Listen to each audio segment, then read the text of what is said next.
Ժողովուրդ օրաթերթը գրում է. Օրաթերթի տեղեկացավ, որ այսօր հունիսի 5-ի երեկոյան Հայաստան կժամանի Ռուսաստանի Դաշնային ժողովի Դաշնության խորհրդի նախագահ Վալենտինա Մատվիենկոն տեղեկացանք, որ Հայաստան կժամանի մեծ պատվիրակություն 2 տասնյակից ավելի ներկայացուցիչներով, որոնց թվում կլինեն Ռուսաստանի Դաշնային ժողովի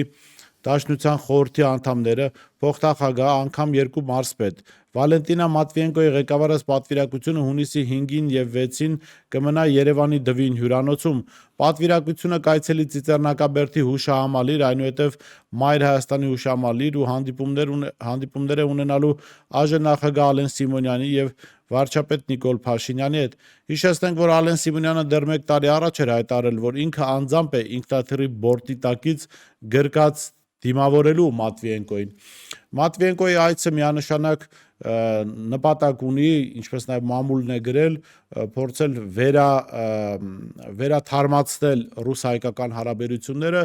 Ռուսական կողմից հասկանում են, որ Հայաստանի իշխանություններին անընդհատ առիթներ են պետք, որպեսզի հակառուսականության այսպես նոր ալիք բարձրացնեն, իրենք իրենց հերթին փորձում են այդ սուր անկյունները կլորացնել, մեղմել, դժվար հարցերը, որոնք կան,